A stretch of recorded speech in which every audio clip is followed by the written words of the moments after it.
Welcome back to the Hardware Unbox podcast for episode 60. Today we're going to be talking about two main things, a couple of GPU release updates. We've got some firm release dates for a couple of things and announcements that we'll be talking about, and then quite a lengthy in-depth discussion on the GeForce 50 series melting power connector issue. Just sort of, we've seen a lot of people's really high quality videos that we want to talk about, some of the findings from that.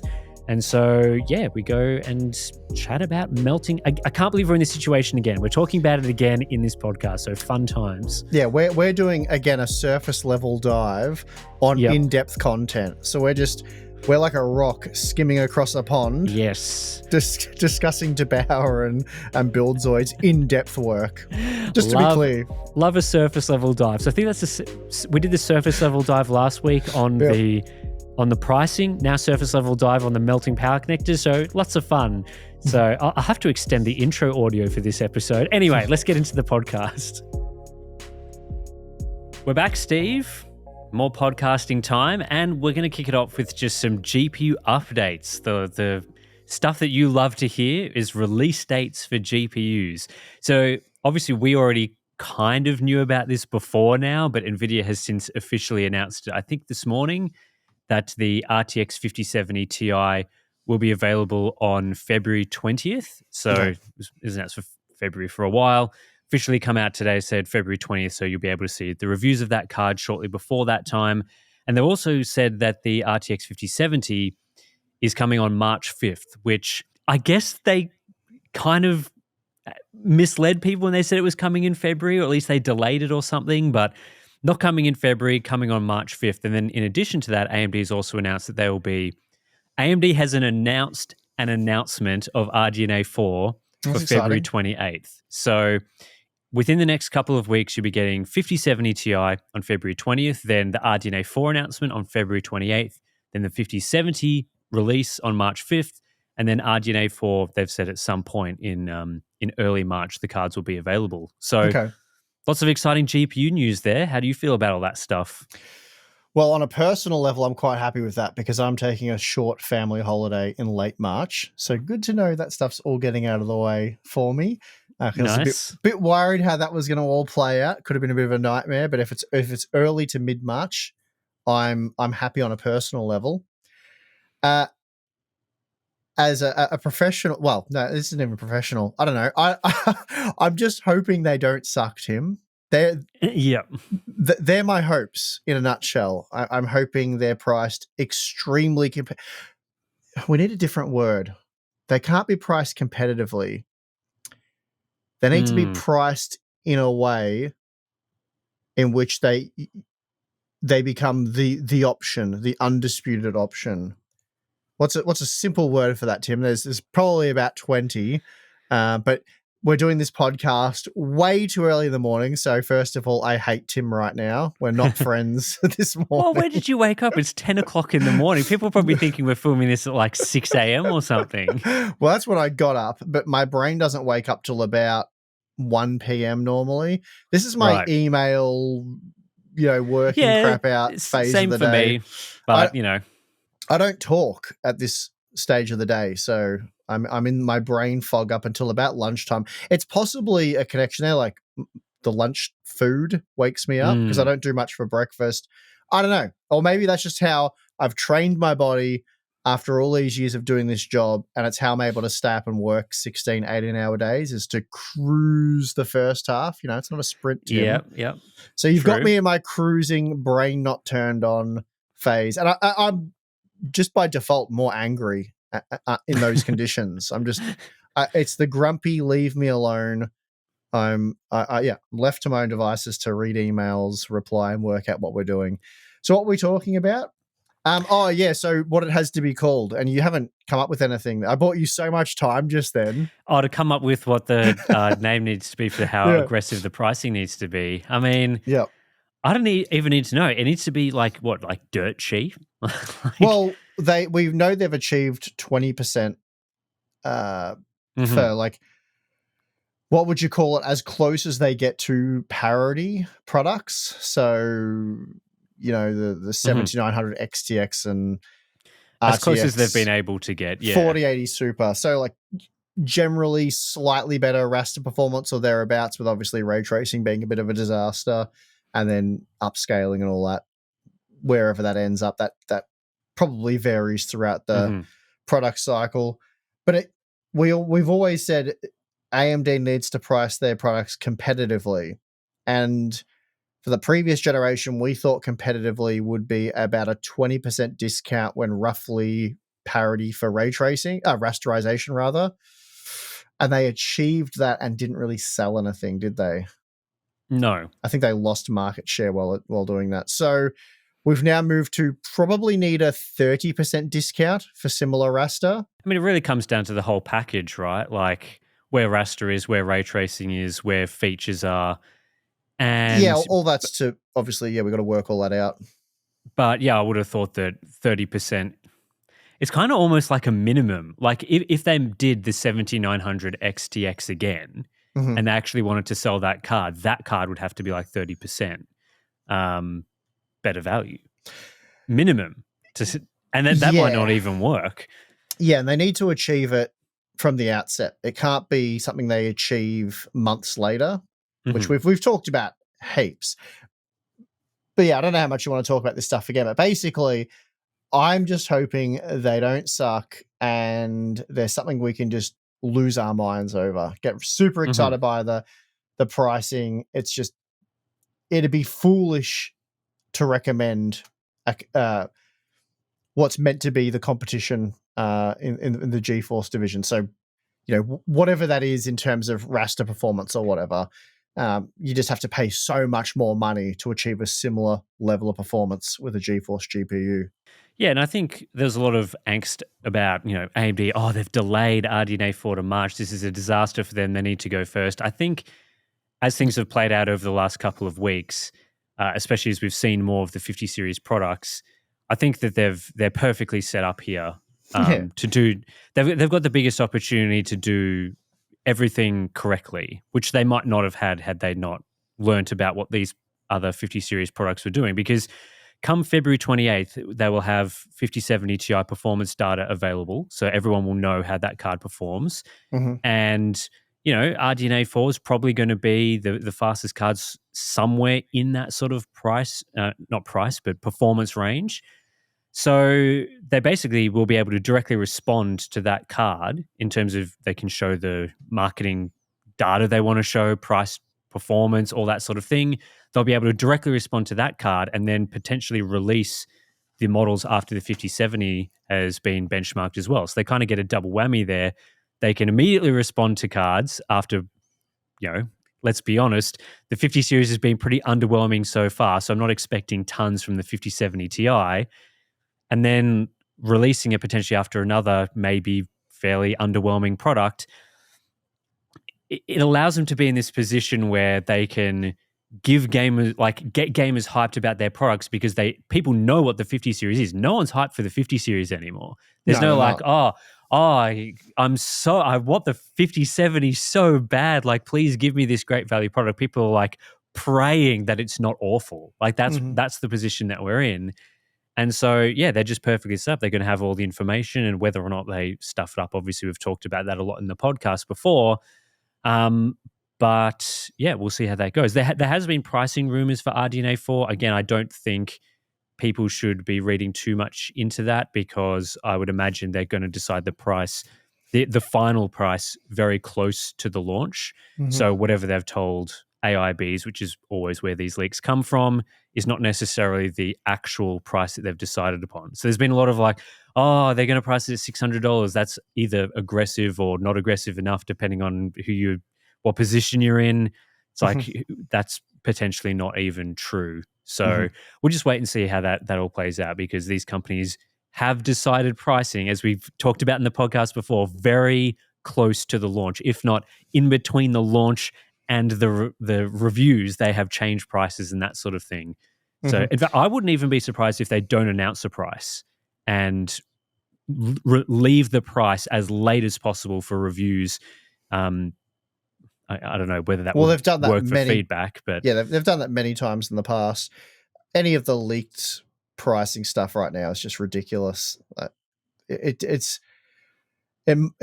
hard to say if it's even ballpark right now. Obviously, they have a price in mind, but as you say, we've seen them actually give us the price and then change that price during the review process.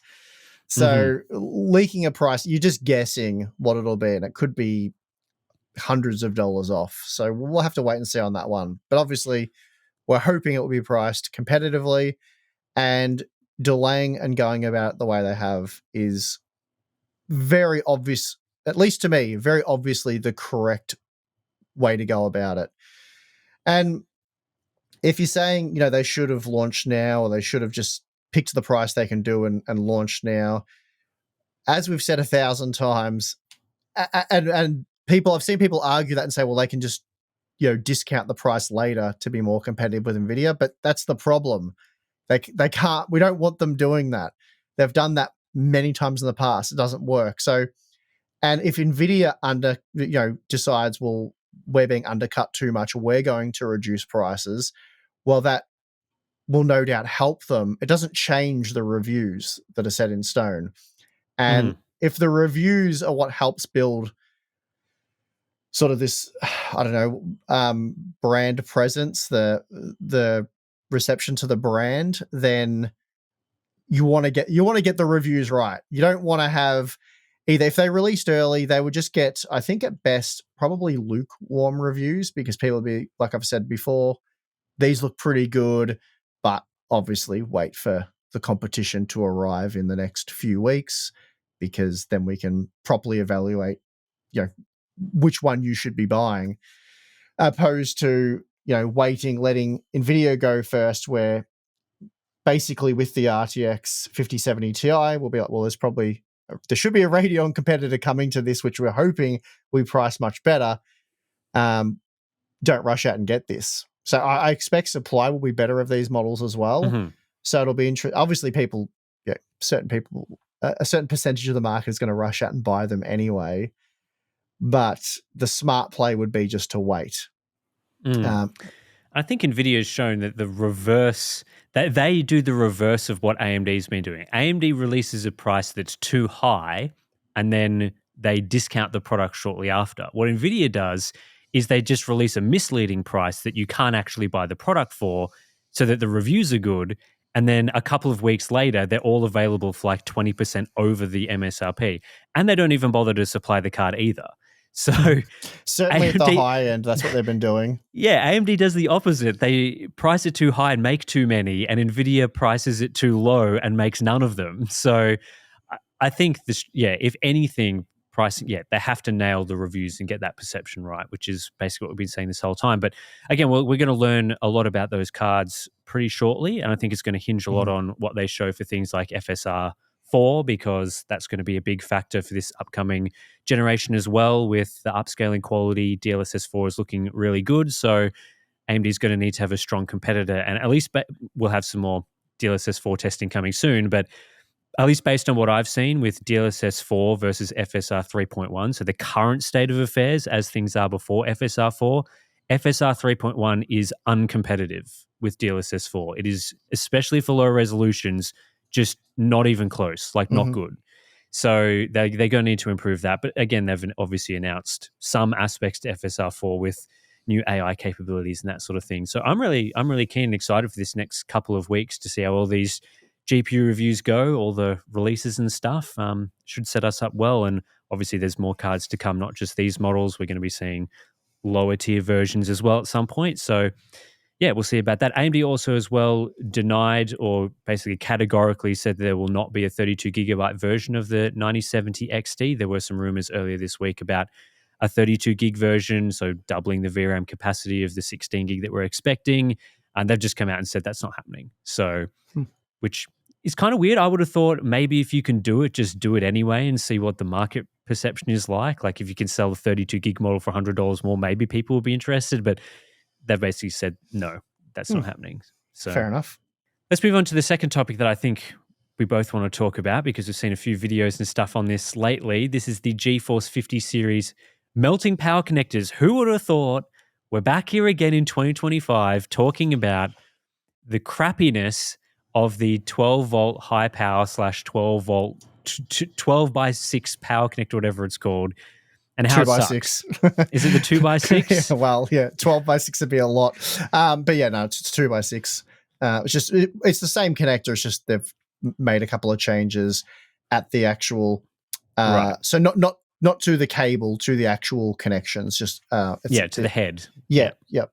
At either end. I think the most crazy part about all of this is, well, first of all, it was a problem.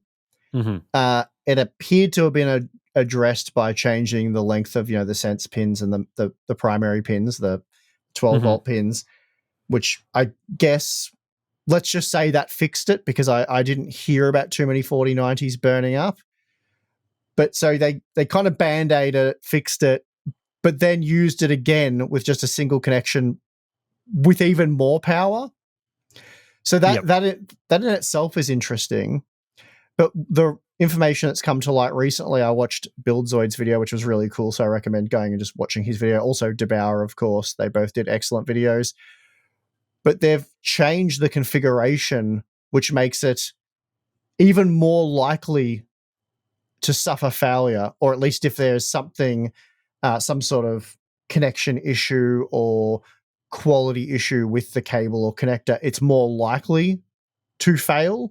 Mm-hmm. So rather than build in more safeguards and basically just make this 12-pin connection safer, so rather than improve upon, refine it as time goes on, they've actually made it worse. At least not necessarily the connector, but how the connector feeds into the card, they've made worse. So they've made it. It's just weird. It's weird. They're feeding more power through it, and they've removed more of the safeguards. So that's interesting. Yeah, so as a summary for how things are currently standing, there's been some user reports we've seen around the GeForce 50 series launch of the connectors melting, power cables melting. There's been at least 3 or 4 reports that I've seen, including one affecting, I believe, an RTX 5080, so not just the 5090. So there's been obviously pictures on Reddit and that sort of thing of melted connectors and cables.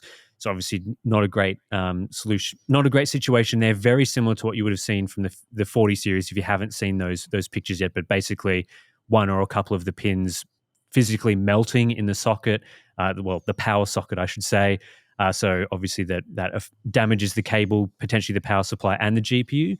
Then we saw a video from DeBauer coming out where he used a thermal imaging camera to look at the heat output from the cables from the connector.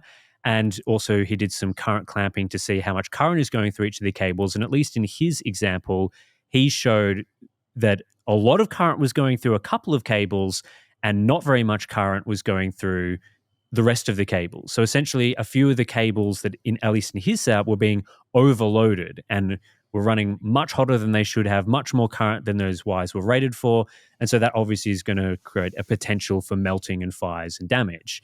Now, other people have come out and done additional testing, and it seems that it really depends on the setup. There are lots of setups where the power is distributed more normally across all of the cables in the power connector. So you're not necessarily always going to see huge current on a couple of the cables and lower current on the rest. It seems it's more common that you'll see even current distribution. But then that flows into the Buildzoid video where he was talking about, as you were saying, the sort of the differences in the actual feed-in power on the PCB, and how essentially in Buildzoid's analysis, he was showing that all of the cables just feed into the one thing. And so if there's any sort of load imbalance across all of the cables, or there's damage to some of the cables, or it's not seated properly, that isn't going to be sensed or dealt with on the GPU side at all. So they're basically just relying on the connector to be seated properly. They're relying on the power distribution across all the cables to be done properly with no checks and balances to make sure that that is actually occurring. So that's how you can get these scenarios where 2 cables might be delivering all of the current and the GPU just has no idea, because as far as the GPU is concerned, all of the cables coming in are actually just one cable. Whereas Buildzoid was saying that in some of the previous GPUs, especially the 3090, cables were split into multiple different entry points to the GPU. So if there was too much load on, say, 2 of the cables, then that could potentially be mitigated on the GPU side, or produce some sort of error or not run or reduce the power output. But at least for the 50 series with the 5090 FE card, I don't know what they've done there, but they made some sort of weird decision. Now, I'm not super familiar with how power delivery is designed on these GPUs, so I'm going off Buildzoid's analysis, but he tends to know what he's talking about. So I think I'll trust his analysis for the moment. And yeah, I mean, it seems to make sense with all the evidence that we've seen so far. Yeah, one of the most interesting takeaways from his video, which is probably something that was bothering him, and I was confused by it, and sort of like him, I knew there'd be some explanation for why this was, but it just wasn't clear at the time. So we had the 3090 Ti, which was the first GPU or graphics card product to introduce this 12-pin high-powered connector. And there was never a case of a 3090 Ti burning up. And look, it used slightly less power than a 4090, but not much. And if it was due to user error, like cables not being seated correctly, it doesn't really matter if it's 450 watts or 500 watts. In that case, you'll be definitely overloading and leading to failure. But it didn't happen with the 3090 Ti's, but it did happen with the 4090s. And it seems to be that it's the configuration on the graphics card, so how it receives the power. So with the 3090 Ti, for example, there was a shunt resistor per two 12-volt lines. So the most you could pull through any given wire was 200 watts, which the pin and the wire would handle. So, and because of the way it was split into essentially three lines, there was load balancing there. So if one of the lines completely failed, the card wouldn't work, right? It would either, if that happened during operation, presumably it would crash because part of the GPU is just not being powered. So you would know that there was some sort of problem there before a catastrophic fail occurred. So that was with the 3090 Ti. With the 4090 and now the 5090, as you said, there's just a single shunt resistor. All of the wires feed into one power rail, one 12-volt block. So you could essentially cut a whole heap of the wires and the card still would operate. It would just be sucking all of that current, all of that power through the one wire. And maybe I'm trying to think of an easy way to sort of describe this without getting it completely wrong. But say you had, because I think most people understand copper in wires, the more copper you have, the more current you can handle.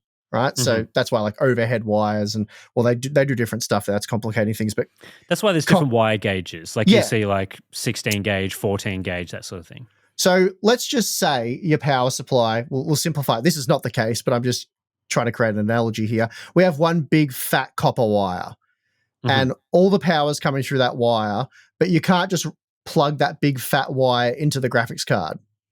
That would be the ideal configuration, but you need to get it from the fat wire to the graphics card using a series of smaller wires.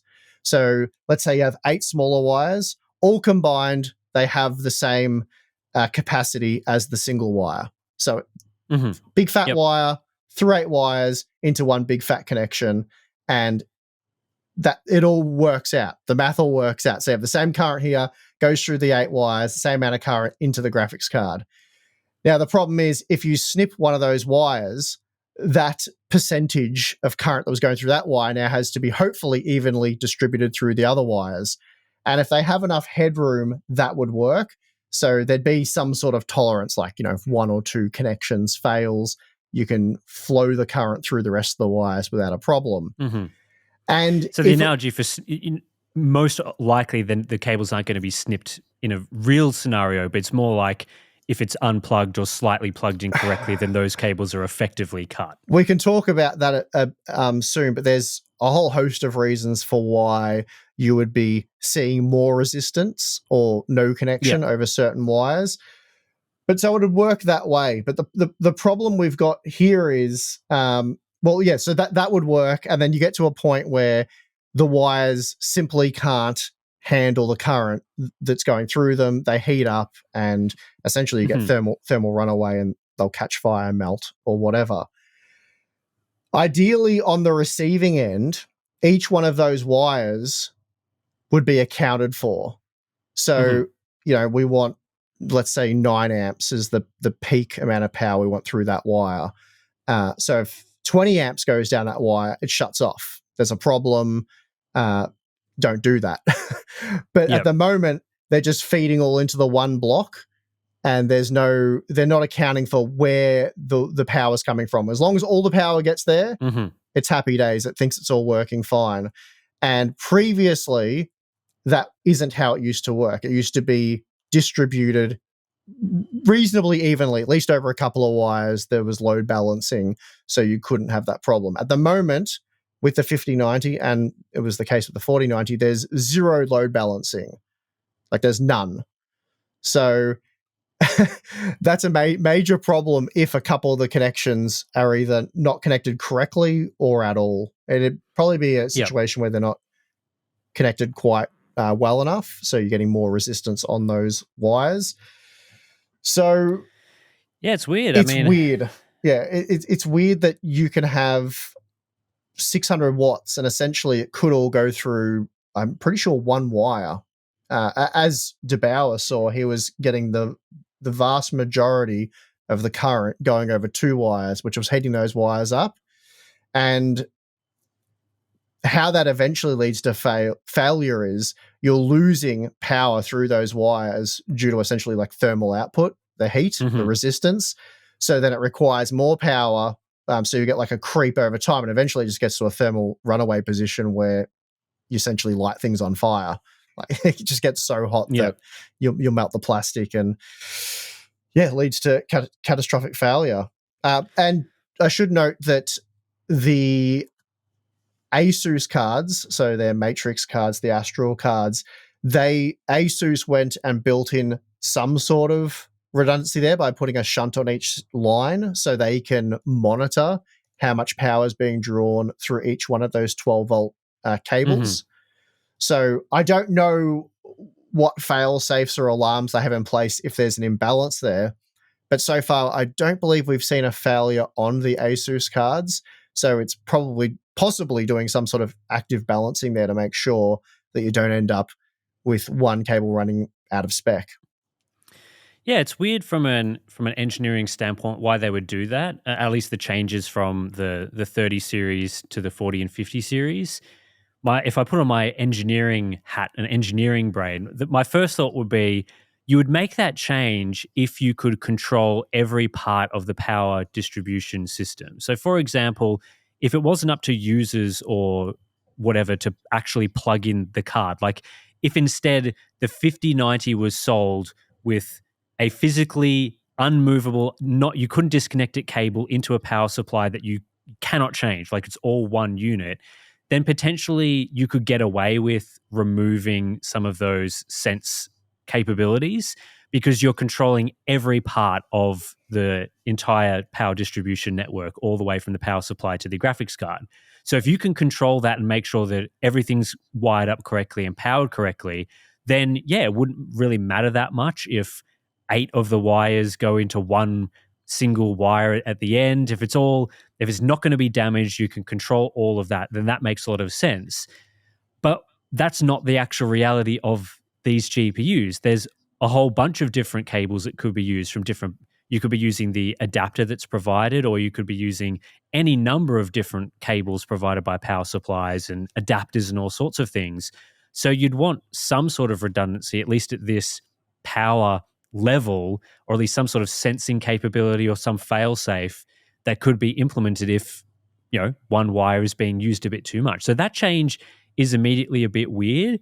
I would think that potentially why they have made that change is they've just been told incorrect information. Like the people designing the power delivery input they don't actually know for sure how bad the physical connector is. Because if they're assuming for a second that it's always going to be connected properly, there's no issues with the connector, it's a flawless connector, right?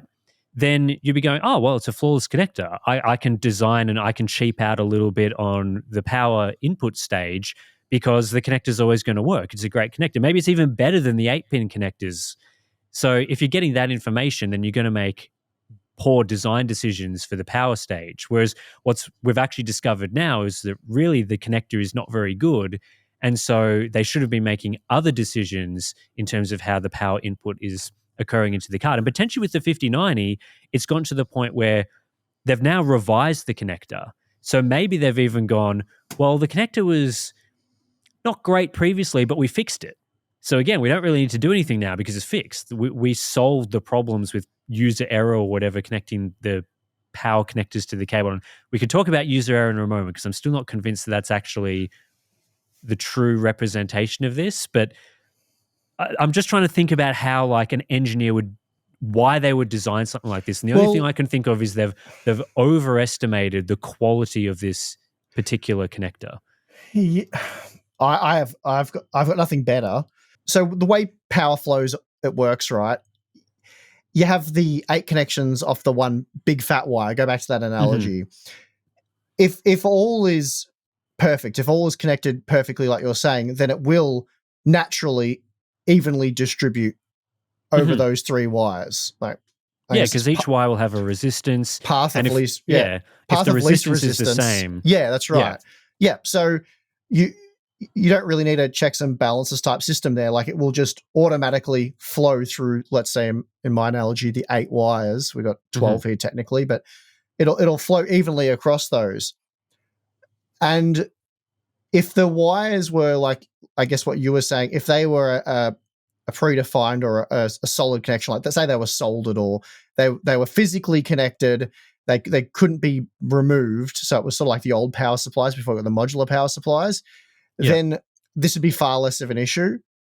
But because they are modular, because they are removable cables, the resistance is far from guaranteed to be equal across all of them, especially when you can have certain manufacturing defects, because obviously when a pin goes inside the connection, so that the 2 connections meet, you want ideally 100% contact patch for that entire thing.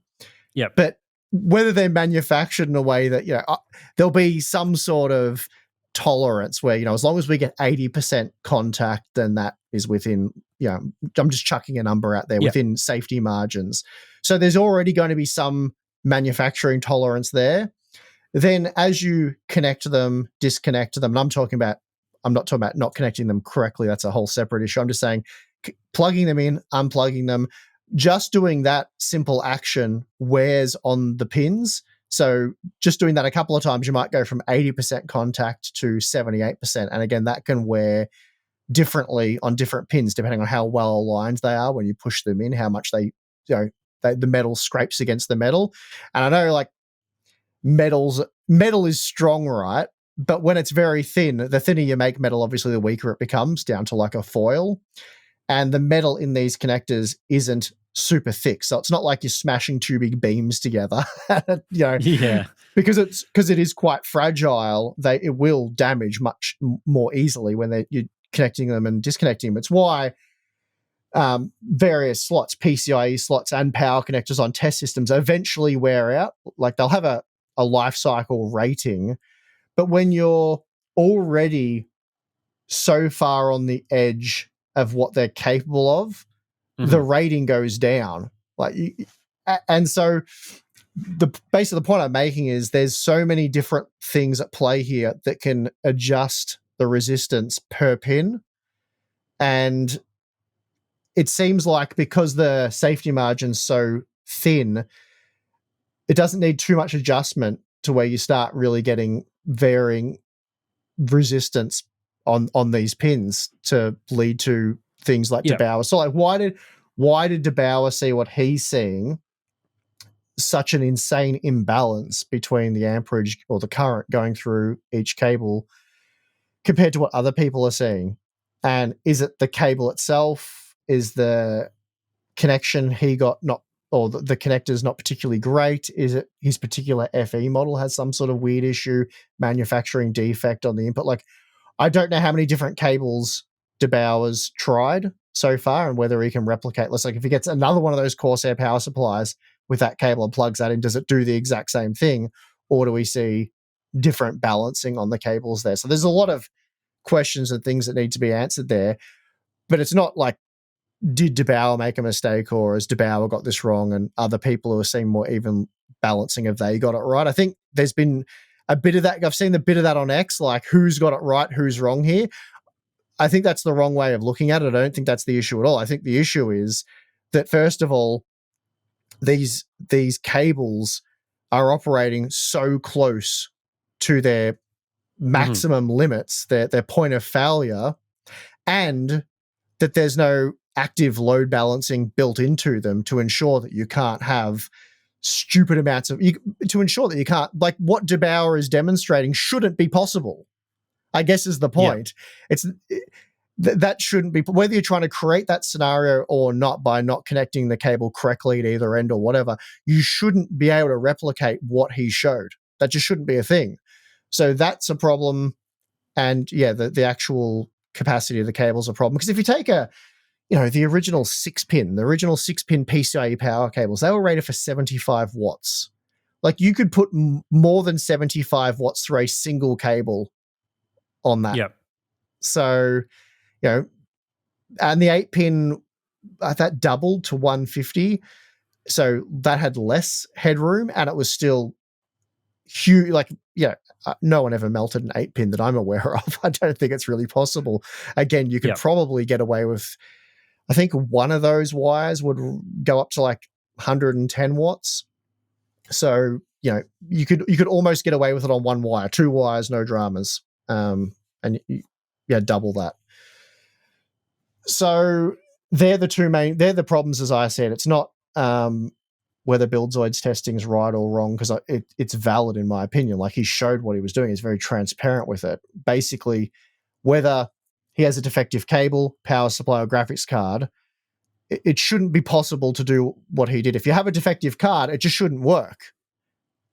Yeah, that's right. I think that's the main issue that I see is that it seems like, I don't know, and just speculating here, maybe NVIDIA they're sort of passing all the issues off to everything that's outside of the card's realm, if you know what I mean. Like, if they've just done everything properly, like they're following the spec or whatever of the 12-volt high-power connector, then they can say, well, it's all those other people that have done the wrong thing. Like, either the cables are manufactured incorrectly, or the power supply is doing the wrong thing, or there's some other problem that they're not following the spec. We're doing everything right, so it's all on that stuff. And I would say to that, and this flows into the user error thing as well, is that a connector is bad if under normal usage conditions and normal manufacturing conditions, you could get into a position where you would see a catastrophic failure like this. And I think a fire or melting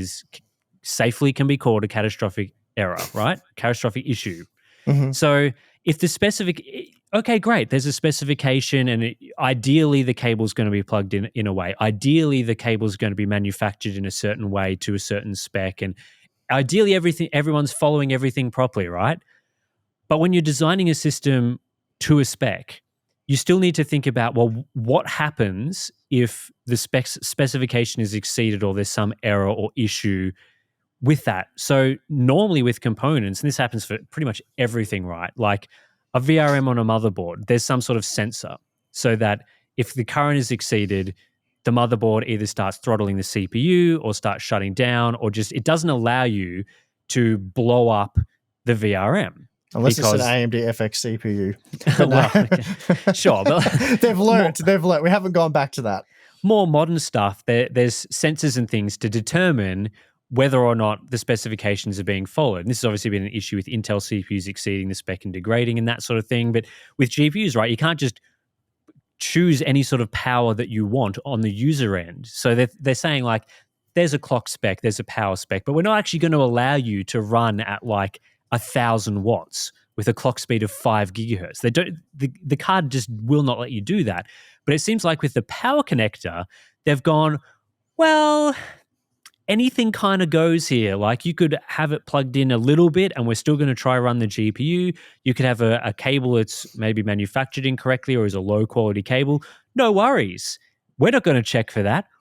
We're just going to allow the power to flow, right? So that is clearly a failing. And I think you could say, yes, okay, some of the issues with the 4090s were probably people not fully plugging in the connector, not fully seating everything correctly, and so maybe even using angled adapters or things that weren't properly manufactured.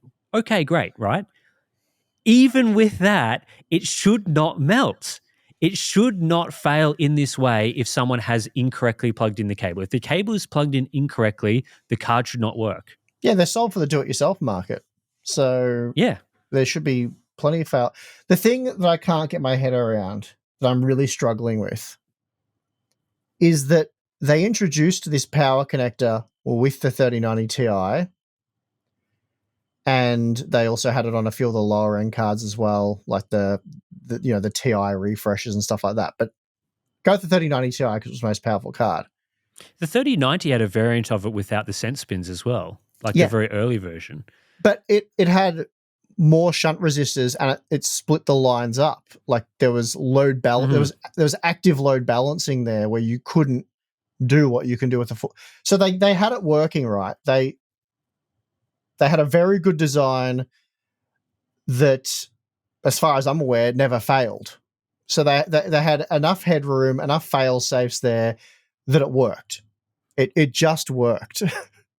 Then they released the 4090 and they simplified the design for whatever reason. Okay. Maybe it gives greater flexibility with how they can configure, the power stages and the power delivery of the GPU. Maybe there's some advantages there. I don't know. But they changed it. I don't think it was cost saving, to be honest, but there was some reason. We don't need to know what it was. There was a reason they decided to change it for the 4090, and it backfired. And it was apparent that it backfired pretty much instantly. Like, we were getting these reports as quick as we've been getting them with the 5090. People were finding failures instantaneously, so straight away. Okay, we made a mistake there. We lapse in judgment, whatever. But then they've made it worse with the 5090 FE again. I can't explain that. Like, I get the making the mistake with the 4090. Right. I can somewhat understand that, despite the fact that it's kind of a dumb mistake, because you made a conscious decision to build in these safety limits, and then you made a conscious decision to remove them, and it became evident very quickly that doing so led to failures bad. And then you had 2.5 years to address that, and you made it worse. Yeah, I mean, I think it goes back to what I was saying earlier, where from an engineering standpoint, yes, they've made the power input stage worse, but if they're being told that they're actually making the connector better, like they've gone from the 3090 having the version without the sense pins to the new version with the sense pins to then a revised version that has been... Remember when the revised version came out and there was all that discussion about how it was deliberately designed to resolve these problems? So if they've been told that this connector is improving over time, then why would they go back to the design that they were using previously? Because they could... Again, this is obviously an analysis that is probably not accurate. Like they should have gone back and done what they were doing previously. But if internally they've gone, well, we're attributing all of the blame to the connector, so we'll fix the connector. Then they fix the connector. Then they're going, okay, problem solved, all good. We can go back to our it makes simpler input design or whatever. Even from an engineering perspective, it's like saying tires on cars have gotten so good now. The compounds, they've improved so much. We're going to remove ABS from cars. You don't really need it anymore. The tires are so good. Like, it makes no sense. Well, but I mean, if you're being told, like, imagine the tire manufacturer is telling you, we have made this tire so that you do not need to have ABS in your car anymore. And so the engineers are going, okay. And then they look at the spec sheet, and the spec sheet says, all the numbers are coming back good, no ABS needed, so then they don't put it in, right? That's kind of what's happened. I don't know how the numbers coming back good, though, when they get released into the wild and days later people are like, mine burnt up. Well, I think that's the problem, right? The problem is it's like the tire manufacturer basically lying about how good the tire is. I think the quality of the 12 volt, the 2x6 connector, the quality of that has been greatly overstated. Yeah, but It is not a good. It's not that good. In my dumb tire analogy, they're like, "Oh, okay, really? That's impressive." They take the car up to 200, stand on the brakes, and it just locks up and slides sideways into a barrier. They're like, "Oh, we'll probably keep ABS actually." So Yeah.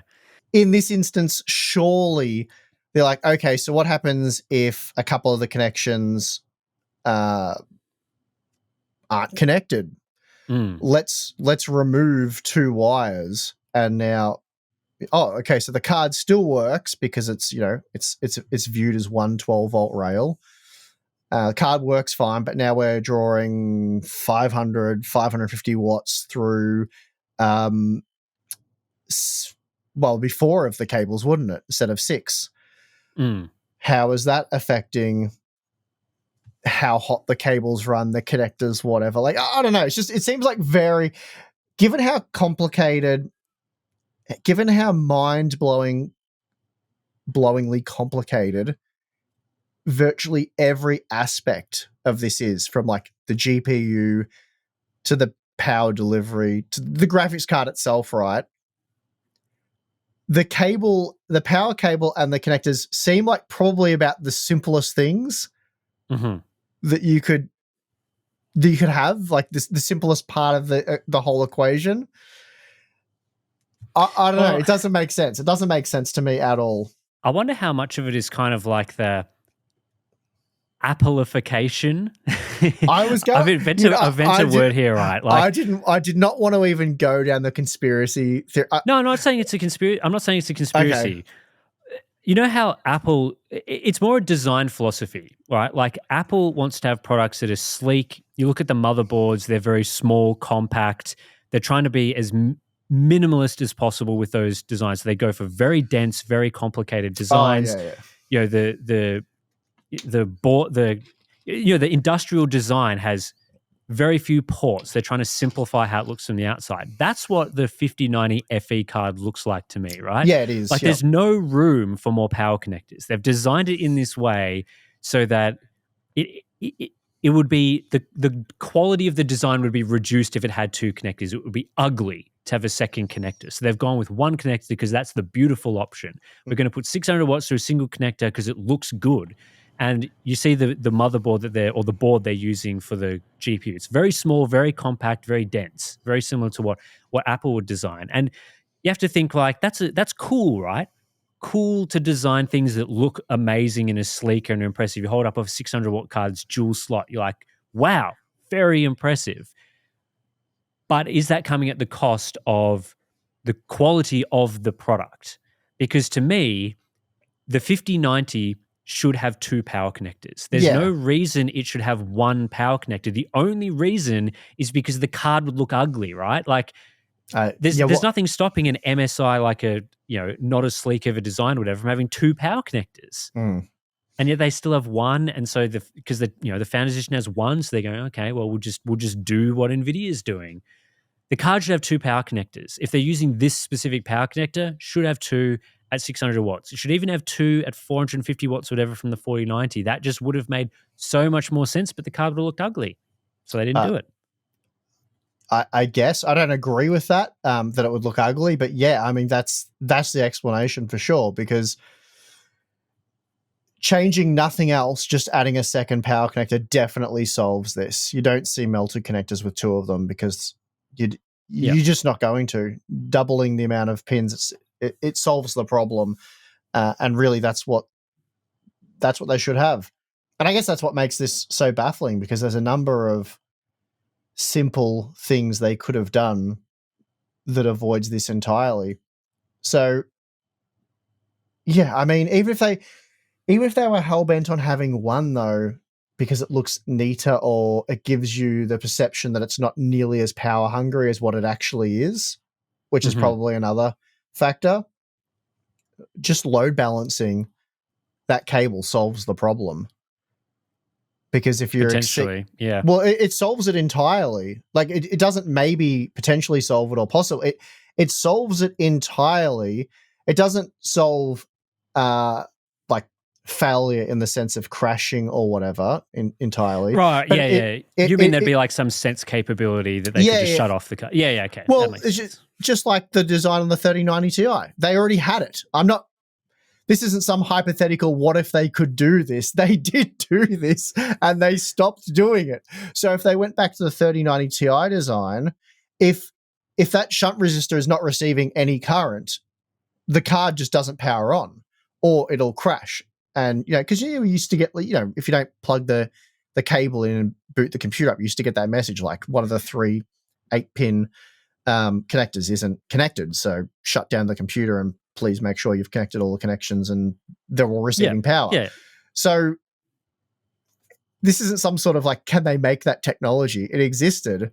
Mm-hmm. So if they had that right now and you didn't connect the cable correctly, the card initially probably wouldn't post. And then under load, it would just shut off. Like, it's like if you don't attach the cooler to your CPU correctly, the computer will turn on, it will load into Windows, and especially more modern CPUs, the system will actually, the first thing you'll notice is it'll be very laggy. Yeah, it's horrendous. All cores are clocking down to some absurdly low frequency to try and stop itself from dying. And yeah, that'll be your first warning sign. The system's running like crap. And then if it does get to some sort of threshold, it just turns off. Bang. Power supply turns off. As in not bang, it blows up. As in it just turns off. And if you turn it back on, it might turn on for a second and then turn back off because it hasn't cooled down enough. It's still at that thermal threshold. And then, you go looking for the problem. Oh, I didn't put the cooler on at all. Whoops. Like, I don't know. Whatever the problem is, you can find it without it, dying completely. Obviously, there's, we've seen LGA CPUs burn up pins and things, so that's not. Yeah, but it's not completely foolproof, but they put in a failsafe for that because we're talking about a DIY component. There is a chance that someone will not put the cooler on correctly. Well, yeah, and that's right. Same with someone will not put the power cable in correctly for the GPU, except in the CPU example, they build in the failsafe. They go, oh, someone may not put the cooler on, therefore we need a contingency for what's going to happen. With the power cable, they've just gone, nah, can't be bothered, not going to check, not going to do anything, which just is so weird because, again, like the GPU has a whole bunch of fail-safes. You cannot push tons of power through it. You cannot ridiculously overclock it. There's fail-safes in the VRM stage. There's fail-safes in the GPU stage so that the card doesn't automatically overclock itself to like 5 gigahertz and blow up. They've done all that stuff. And then for like, as you were saying earlier, like they did all the hard stuff, designing the GPU, putting in all that, putting in tiny power sensors, tiny temperature sensors into the die, whatever, right? And then the dumb power connector that's like basically caveman technology in comparison, they've gone and done absolutely nothing with. Yeah, that's right. It makes no sense. I don't even have a harebrained theory as to why that could be, honestly. It doesn't. It just makes no sense, especially given, like I keep saying, they did have it right. They nailed the initial implementation. Usually stuff like this, when they go to a new connector or a new thing, whether it's graphics cards or the automotive industry or whatever it may be, it's like they do a new thing and then some unforeseen things go wrong that they didn't account for or whatever. It was just so complicated. It's a new thing. So, okay. And then with the second generation, they address all of the learnings. Like this happens, that happens. We've done this to correct that. Hopefully that doesn't create another problem. And essentially, generation upon generation, you get this refinement process where it just becomes more and more bulletproof. At least that's the hope. Whereas the reverse has happened here. They've sort of nailed it out of the gate. Well, there's absolutely no problem with this power connector because we've done all of these things. So let's undo some of that good work and see what happens, which they did with the 4090, and they got failures. So to me, that would be like, what's the difference between the 3090 Ti and 4090? Oh, okay. So we need to add in more shunt resistors and split up the way it delivers power to the power stages. Okay, go back to that design. Not just make it even worse again. I can't. I think they thought they were improving it. I think that's probably what it comes down to. Again, because the connector's different. They went from the old connector to the new connector, and they thought that solved it. I know it's I can't process that though, because the known there's no guardrails. They know this. They know there's no safety barrier. There's no safety net. They know that's not there. So there's a massive disconnect. You can improve the connector, great, but that still doesn't account for the connector either not being connected correctly, or a manufacturing defect, or damage, or whatever may occur in the lifespan of that connector that will see some of the connections not making the correct connection, creating added resistance, and therefore more current flowing through the other wires that are already and you basically at full operation on like the 5090 Astral, you're at the current limit of each pin, like what they're rated for, or very close to. I mean, there's going to be varying quality. Some will have higher ratings than others, but generally speaking, you're pretty much right there on the current limits of those pins. So to have one fail and then send more current through the other ones, that's it. You're already over the current limit of that pin. So there's really no margin for safety there. So you can improve the connector all you want, but it's improved under the assumption that it always works at 100% capacity. Yeah, I mean, I'm not denying that. Like, if the better design is most likely the improved connector and the reverting back to the power stages. I'm just saying that is, that is the oversight I think that they made, is that they attributed the problem to the connector. They incorrectly attributed the entirety of the problem to the connector and thought that changing the connector would fix the problem, which was not potentially, based on what we're seeing, was not actually the entire story. And it's just a design oversight. Like, it happens. I'm a big fan of the show Air Crash Investigations, one of the best shows you can watch on TV. You hear about all of the flaws with all the planes and stuff, and there's been some crazy oversights for systems that you would think have been refined. Like, there was a crash where the bulkhead at the rear of the plane was incorrectly repaired, and so it ruptured in the middle of the flight, which causes the bulkhead. So the bulkhead, which keeps the pressurization of the plane at the back, is located in the tail. That exploded, and it damaged the vertical stabilizer, the fin at the back of the plane, all that section at the back. And that itself, big problem. However, normally pilots would be able to deal with that in some way. However, all of the hydraulic lines in the plane also ran through the tail section. So they'd put in fail-safes, they'd put in all of these different hydraulic lines so that if one stopped working, a backup would take place. But it turns out that when the tail of the plane disappears, blows up, it actually affected all of the lines at the same time. And so that meant that the pilots could not control the main wings using the hydraulic lines anymore, which is basically why it was a contributing factor to the crash. So after all of that time, the plane manufacturer was putting in more and more fail-safes, more hydraulic lines, fixing up different things, but there was still a flaw in the design that there was just an oversight with. They just did not realize that if in this specific type of failure where the tail blows off, all of those lines would be affected. No one had thought about it. So I think it's like it's similar to the GeForce 50 series. They've been iterating on things. They just haven't iterated on enough things at the same time. They've changed the power connector. They thought, this will work. Didn't work. That's where the stage they're at now. So potentially for the next generation, or maybe for future revisions of this model, they will address that and add in the additional failsafe that it should have had from the beginning, where they kind of went backwards. So you can go forward, like potentially if they had gone forwards with, let's say they'd kept in some of the failsafe mechanisms, but the connector was still bad, that could potentially have still failed as well.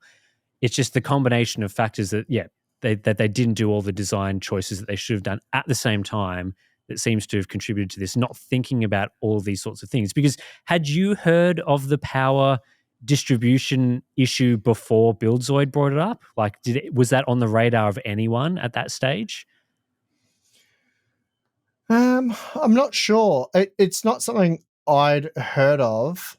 But again, there was the question, why was the 3090 Ti not having this problem, but the 4090 was? And that was, it wasn't just us asking that question. Like in the comments, we saw people, if time and time again, people like, if it's the 12-volt high-powered connector or cable, why are we only seeing this problem now? Why were we not seeing it previously with the 3090 Ti? This makes no sense. And that really bugged me. And this is clearly why. I mean, we never looked into this issue too much initially because it was just, first of all, I was never able to replicate it or have the problem. And we're seeing that once again. So I'm not sitting here going, well, I can't replicate what DeBauer's showing, so DeBauer's messed up. He's done something wrong, because that's absolutely not the case at all. It's just we've had multiple 4090s in use and we've never had the problem. Yeah. I think the theory that people had back then with the 3090 Ti versus 4090 was no one bought a 3090 Ti, so there just weren't enough samples out in the wild. And then in addition to that, the 4090 used more power than the 3090, which was the main card that had a similar connector. So I think back then the thinking was, well, the connector is similar, but it's just a more powerful card. It uses more power, so it's more likely to fail. Whereas it seems that what we're learning now is that that's not really the full story, similar to how the connector is not the full story. Yeah, look, they would have sold plenty of 3090 Ti's. There's no doubt about that. My assumption was that, they were just pushing a little bit harder with the 4090, and that was what was causing the failures. So that perfectly plausible explanation. That's what seemed to be the problem to me. But yeah, it's now there's another piece of the puzzle that we weren't considering or aware of, and that's how the power at the graphics card end is distributed. First of all, how it receives the power, there's the load balancing, all that sort of stuff, and then how that's distributed into the graphics card. So, certain lines powering certain power phases rather than just going to one giant block and then distributed that way. And again, there's stuff that I don't understand, not being an electrical engineer and having designed these cards and whatnot. There could be an actual technical reason for why they've gone with this particular configuration, like you're distributing the power to all of those power phases, the complexity of that, and just how possible it is using these various different configurations. So going with the configuration they use for the 3090 Ti, that may have caused problems. So there could be an honest technical reason for why they've had to go with this approach to power the 5090. This just works better for the stability of the 5090, but not necessarily the stability of the power cable and the power connectors. And again, if that's the case, it should be, well, it would be easily addressed with another power connector, because they can still feed into the one fat 12-volt rail. Yeah. They can still achieve exactly that with two power connectors. So, again, that would have been so there is still a simple fix, even if there's a real reason for why they had to go down the path they went down for power delivery. There's still a simple way to bolster that. So I don't know. I mean, let's be honest. It's not actually our job to analyze these things. Like, it's our job to have make content and talk about it and sort of give our perspective on it. But when the issue first came up with the 4090s, there should have been a full analysis done of all these different causes, like looking into this sort of thing. And potentially that happened, and potentially what you were saying about there was some other reason why changes to that system couldn't have been implemented, or like maybe I was suggesting maybe it just wasn't identified as being a significant contributing factor. I'm not sure, but there's been whatever happened in identifying and implementing the solution, there was some sort of oversight and issue there, because this isn't crazy stuff to say. That is just true, because there are still failings now. So whatever they've implemented has not fully solved the problem. So obviously there's been some sort of issue that's gone on through there. But yeah, I mean, basically my opinion is Nvidia should have done a better job of designing the power delivery system, which could include, not limited to, but the way the power is implemented into the PCB from the connector to the rest of the components, the connector itself, mitigating all that sort of thing, just putting potentially more than one connector, not using the connector at all and just sticking with the old things. I think that is the main issue, is that it's not people plugging in the connectors wrong or something. It's that the system that's been implemented is fundamentally not good enough for what they're trying to do. And so it should have been, just identified and fixed, basically. Yeah, we've talked about how Nvidia wants to become a premium luxury brand, like especially at the high end with what they're doing with the 5090. We believe, the limited supply is a deliberate act and keep demand extreme and all that. I've noticed luxury car brands, one of the key ingredients is that a certain percentage of your stock goes up in flames. So seeing a Ferrari on fire, not that unusual. Ferraris do like to catch on fire. You get the odd Cohen's egg, something like that. They'll catch on fire. So maybe Nvidia's like premium brand, performance brand stuff, a percentage has to catch on fire. You want me to get a tinfoil hat out for that one? Because you're talking about conspiracy theories with Apple before. That's quite a conspiracy. It's a good one. I'll give you that. That's a good one. It's the only thing that makes sense to me. No, I don't know. Yeah. Well, just on the what we were talking about in the previous podcast with the why they're not making very many 59s, I was reading some of the comments where people were sort of saying, no, it's definitely, they're prioritizing wafer supply and that sort of thing to AI cards or other, they're just not making enough because wafers, right? Maybe we didn't make it as clear in the podcast as we should have, but I think our main thing that we were trying to figure out is why there were so few 5090s relative to 5080s. So what we were thinking is, they're obviously allocating some silicon to making gaming GPUs, GeForce GPUs. Why was what seems to be the majority of that silicon going to 5080s instead of 5090s when, in our opinion, the 5090 is probably the more desirable card to produce and the card that per wafer is potentially actually making them more money to sell 5090s now. And so that's where a lot of our discussion, so just as a sort of addendum to our podcast last week, that's where a lot of what we were saying was coming from. Not necessarily that there are just no 5090s, but why is there such a discrepancy between those two models, and why have they decided to make more 5080s, which is still something that is quite puzzling to me. And I suspect that, as we said in that previous podcast, that the limited supply now for the 5090 will pay dividends at some point in the future. Yeah, I mean, and as we made very clear in that video, that was all speculation on our behalf. We have to wait and see what happens over the next few months. So, yes, as an example, absolutely. Like the Intel B580, we've pretty much declared that a fail now. They've had so much time to get supply, meet the prices, and it just hasn't happened. I mean, I haven't even looked. I don't want to get too sidetracked here, but I don't think you can buy the B580 for $250 US yet. No. They're like $400 over on Newegg because there's no stock available. So if you go to Newegg only, where is it sold by Newegg? They have nothing. So they've got a $250 listing. It's on auto notify. So it's still out of stock. So they just haven't been able to deliver on that. So a fail there. What's gonna happen with the 5090? Probably a different situation. We were more under the impression or of the opinion that they're deliberately limiting the supply to maintain this hype and high pricing, so, which people argue doesn't make sense. Wouldn't they want to sell as many as they can?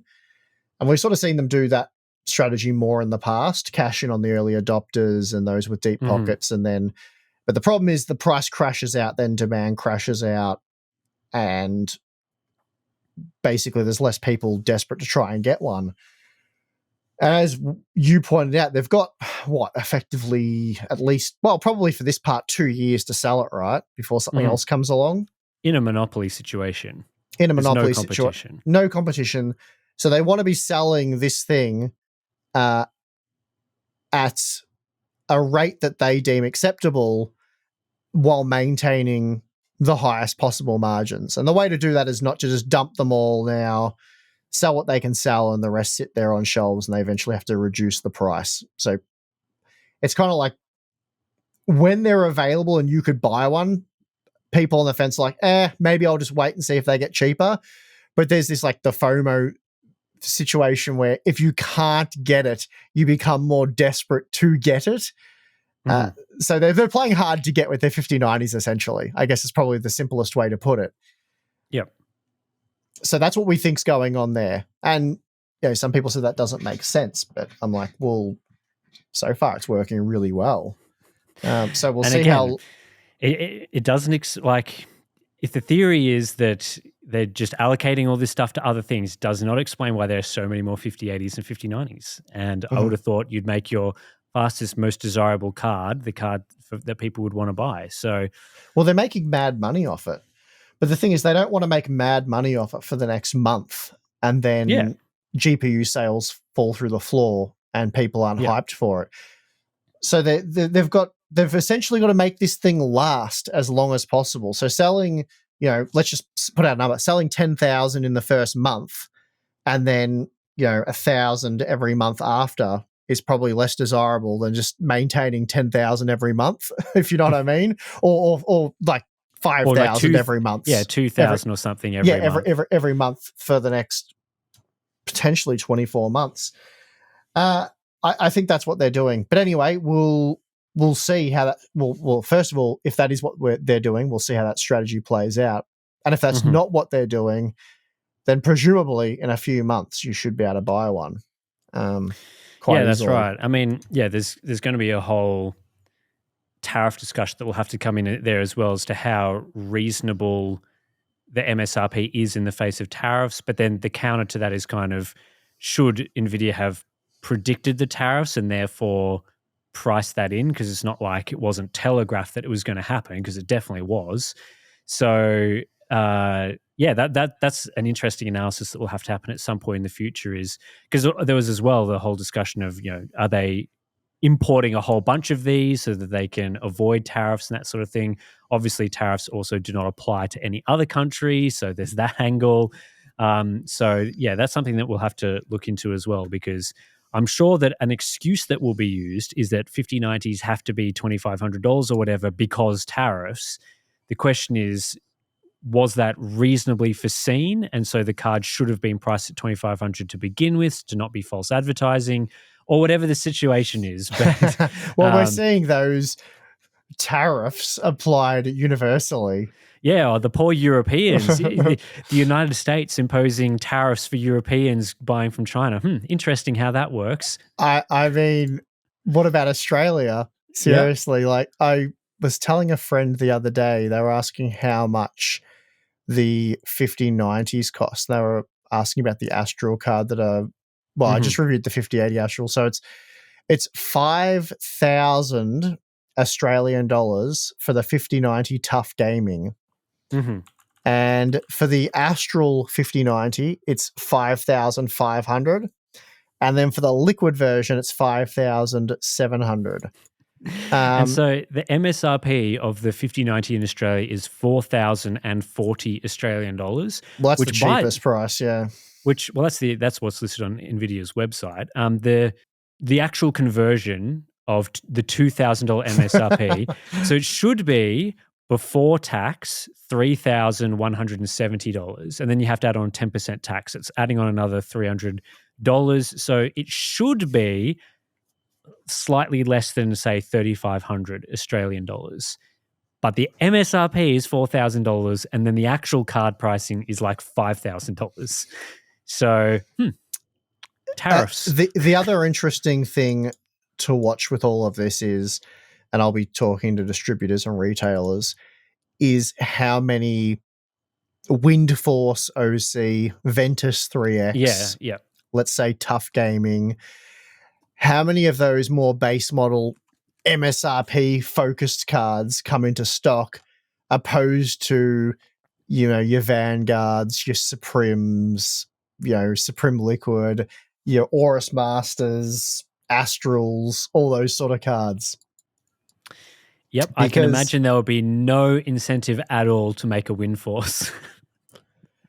Well, yeah, I mean the Ventus model's $4,040, whereas the Vanguard is $4,480. So they're making an additional 400 Australian dollars just by selling that card instead. And they're all out of stock. So yeah, so that's 250 US just as a conversion there, 400. So they're Yep. making an extra $250 US by doing that strategy. yeah, and they can sell whichever one they bring into stock. So it would, from a business perspective, it makes no sense to be making Ventus cards, which is why they're not sending them out for review. I don't think you've seen too many WinForce OC reviews either. I don't know. I've not actually seen a Tough Gaming review. Has anyone reviewed a 5090 Tough Gaming? I haven't looked. Sorry about my loud keyboard. Does anyone own one? Let us know in the comments below if you own or manage to purchase a 5090 at $2,000 or a 5080 at $1,000 US. I've found one review. So the card does physically exist. Guru 3D has reviewed one. I don't know if anyone else has. There's a Reddit thread asking if it exists, and people are saying no, haven't been able to find one. One person said they've got one. So there was some made. But yeah, it'll be interesting to see how many get made moving forward. Yeah, there's a few reviews out there, but not a lot. They're hard to find. There's Astral reviews everywhere. Yeah, because that's the only version they're making. But that also indicates something that we said last time is that this is well, in our opinion, speculation appears planned. So the AIBs knew what the strategy was here from Nvidia. Yeah, because if it wasn't planned, you would see a distribution of cards across the entry models, the mid models, and the high tier models, because they would be expecting, a reasonable amount of demand and supply. So they'd want to be meeting all the different points in the market so that consumers would be able to get at all those different points, which is how it normally works. But yeah, the fact that there are so many more high-end models than lower tier models, and that's happened at launch. I mean, I guess maybe all AIBs could have come to the same conclusion together that, the amount of GPU dies that have been sent means that they should just make a whole bunch of Astrals because they're not going to be available and therefore in high demand. That's one potential angle. But yeah, they certainly knew ahead of time. They knew ahead of time. I mean, you look at the Gigabyte cards, the WinForce OC MSRP cards, that's, again, 4,040 Australian dollars. The Master is $4,900. There's no way they were putting a $900 premium on that product on a whim. They went like, let's just add $900 to this. People will buy that over the WinForce because we've never, ever seen markups like that on the more premium models, which if you get the Master and the WinForce OC, close enough to effectively the same product. We've compared Ventus to, Gaming X Trio cards in the past or whatever. Very little difference. In some instances, they're worth paying maybe, a small premium, $50 to $100 for in the more extreme examples, but $900? Yeah, no, it's crazy. They knew these were going to be supply limited and they could pick and choose which ones they wanted to promote. So again, we'll see, but I fully expect over the next few months that it's primarily those extreme premium models that come into stock, opposed to the entry-level models. All right. That's probably going to do it for our chat on actual things people want to listen to. Let's take a break and we'll come back and talk about our boring lives. We're back, Steve. What's been going on outside of testing for you? Not too much. A little bit of construction and building, but nothing that really specifically I can share on that or need to. It's just generic building stuff. So, whatever. Still haven't mowed my lawns for like 2-3 months now. They're very dead. I actually did mow my lawn not that long ago, a couple of weeks ago, but that would have been the first time in a few months. There were just some areas where the grass was getting a little long. So I was like, Must have just Yeah. been a particularly wet area of my lawn or something. So I mowed that bit, but yeah, just ignored significant chunks of the lawn because I'm like, there's no point mowing that. So Yeah, mine's torched. So we have kikuya up top, which that grows no matter what. So that's still green and healthy. But the other 5 acres torched. It's a wasteland. But the yep. garden's going well, so that's good, I guess. Couple Yep. of gum trees have fallen over. I've got one big gum tree I've got to deal with. So often when it gets really dry here in Australia, gum trees like to lose limbs and fall apart a bit, especially because we've had a lot of high winds. Yeah, it'll be hot, and then at the end of the hot days, it'll start getting like very windy. And if it's like windy and a storm, which can sort of loosen up a bit of the soil, Yep. So I'm creates hoping. unfavorable conditions. Yeah, I've got to spend a bit of time tomorrow getting outside with the chainsaw. Of course, I'm reviewing another GPU that'll be coming up next week. But I'm hoping I can spend a couple of hours outside tomorrow with the chainsaw just tidying up a bit, because I planted a heap of other plants near this gum tree and they were growing really well. And 2 days beforehand, my wife and I went for a walk and we are like, wow, despite the sort of drought-like conditions, these new plants are growing really well. And then 2 days later, I looked out there and there's a giant gum tree laying across everything. So I'm like, well, hopefully some of them survived. Oh, I was just saying, same out my way. I've had a few trees. I actually noticed from the most recent high wind event that one of my smaller gum trees, thankfully not a bigger one, had just like fully snapped at the base. Just Ugh. like, so it wasn't fully uprooted because the stump is still in the ground, but just snapped. Mhm. So gonna have to deal with that. But you know, a couple of weeks ago, I mentioned my Ryobi crushing shredder that I bought for my Yeah, palm trees. I was interested in that. I've moved on to using. I've done all my palm trees now. I've been moving on to the back part of my garden where I've got more native trees, so like gum trees and stuff. And for a while, I've had a lot of dead branches that have just like snapped off, or whatever. And I've just left them in the garden for a while to deal with. Now I've started to cut off the branches and start putting them into the crushing shredder, and it works super well for the just like the branches that it can handle, like the size that actually fits into the feeding tube at the top, works really, really well, deals with all the leaves, no problems. It's only obviously the stuff that the thicker branches that it can't physically fit through the hole. So eventually you strip down the branch and then you're left with sort of like a log. But for the rest of the shrubbery sort of stuff, the leaves and everything, yeah, it's been working just as well as it does for the palm fronds. In fact, even better than the palm fronds, because sometimes the palm fronds can like clog up a little bit at sort of the bottom of the feeding, the Those things are exit. horrible. Yeah, the exit into the bucket that it uses to catch all the stuff. It can, depending on how dry the palms are, the type of it, it could sometimes get a little fibrous in there, not to the point where the mechanism stops working, but just like it struggles to feed out as well. But with the twigs and stuff, yeah, it's been working super well. So still quite happy with that purchase. You'll have to send me the model so I can look into getting one, because I'm going to need it by the looks of things. Oh, that's good to know. Yeah, you're really interested in that, because like I said, I've got one of the bigger belt-driven mulches that can handle quite large branches, but yeah, it just gets jammed too easily, especially the smaller, stringier sort of stuff. So it'll drag quite a big branch through, but then when it gets to the end where the more green stuff is, it'll go for a while quite well, and there'll just be one that trips it up, and then you got to like do the emergency shut off because it'll like strip the belts, like shred them to nothing. Oh, right. Yeah, Yeah. the Ryobi one's got like an automatic overload sensor, so it just, if it can't do it, it just shuts off. Like it doesn't try and blow up the system. It sort of knows not to go any further, and then usually you can just pull out the branch from the top because it won't be stuck in it or anything. It will have crushed to a certain point and then not be able to go any further. Then I just pull it out. Sometimes depending on how much branch I'm trying to shove in there, it needs at least like a little bit of force to actually get the branch to the feeding thing. Because if there's a lot of like leaves and stuff clogging up, the whole area, and you're trying to shove a branch into it to really drag the whole thing through, that can be a little annoying.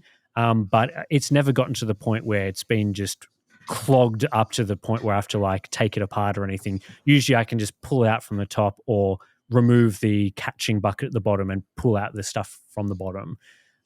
So from that sense, yeah, the way it deals with leaves and stuff has been really, really good. not getting clogged easily with the fibrous sort of things. And palm trees, man, they are very fibrous. So Yeah, they're a nightmare. yeah, No, so that's good. that's been good so far. But yeah, they're having to like jam it in. That's typical mulcher type stuff. If they're quite full, quite busy, they not easy to get the next bit in. Yeah, so I'm definitely going to look into getting one of those, and then I'll be able to give you my review on chopping up various native plants with it. Yes, that'll be good. Last week I spoke about Balin's car. No real updates there. I think he's still got like 3 weeks, the body shop says, till he gets his baby back. Okay, so he's pretty excited for it. We've had some good weather and he's been driving around in a Kia. So he's got a slow family car. I guess the car's nice enough, but not quite at the level of his Volkswagen Arteon. So now he'll be excited to get that back, hopefully in 3 weeks. And a lot of nice comments and stuff, wishing Balin well and getting all that back. So that's good. But yeah, other than just work, nothing terribly exciting at the moment that I can think of. So yeah, I haven't got too much for you, unfortunately. Yeah, well, I've just talked about my garden stuff, which is all that's really been happening out this way, just so slowly moving from section to section in my garden and tidying things up, pulling out small dead plants that never grew to the point that they should have, and dumping the mulch back on so that it can, revitalize that area a bit. So yeah, been slowly dealing with that. But yeah, apart from that, not much has been happening out this way either, to be honest. Just been getting stuck into some DLSS 4 testing and work and stuff. So that'll pay off soon, I think. And yeah, that's pretty much everything exciting out this way. So I guess there's not much more to talk about, is there? May as well just end the podcast. Yeah, I will just say that, not that this is probably too relevant for the podcast, but Balin and myself and probably Chris, who some people know, we'll be doing a live stream on, I think it's Wednesday night for, GPU review. So we're doing a live stream on the Gaming Unbox channel. I did that for the 5080 for the first time in a long time, and about 6,000 people ended up watching it. And like a lot of people were loving it, which was bizarre because I've done a lot of these, like we play Fortnite. So, that's already a bit of a showstopper for some people. But I've done heaps of those in the past and they haven't been that popular. But for some reason, this one, people were like loving it and saying like, how is this channel not promoted? Why don't you do more of this and stuff? And I'm like, well, we've done a little bit of it. So anyway, we've decided we'll be doing another one next Wednesday night. So cool. Tune in for that, guys. Yeah, we'll probably jump on about 5 hours before reviews go live and we can answer questions and mess around. But yeah, it should be a bit of fun. But other than that, I've probably just going to be working for the next week, Tim, and maybe chopping up a tree if I get lucky. Yeah, well, if the weather's nice and stuff like that. Yeah, I think this weekend, at least out my way, is going to be a bit cold. So, cold for February, cold for summer, sorry. People in the Northern Hemisphere are like, oh, February's always cold. Well, here it's usually like 40, so 40 degrees. Anyway, that'll do it for this week's podcast episode. Thanks to everyone that's listened to the end of the show. We've got our Patreon page that if you want to sign up, you will get access to the ad-free version of this feed. We'll also be putting up, I put up our live stream that we did previously for our Patreon members. That's part of the podcast feed. And then once the Q&A series has been fully released on the Hardware Unbox channel, we'll also chuck that up into the feed for people to listen to, as sort of that podcast version of the Q&A. People have requested that for a while. So that's available in the supporter feed if you're a Patreon member. Outside of that, we just got the usual places, the YouTube version if you want to see us. It's available on all your favorite podcast feeds. And yeah, we'll be back next week to talk about the 5070 Ti, because that will be released by the time next week's podcast is recorded. So yeah, stay tuned for that one. Until then, thanks for listening, and we'll see you in the next one.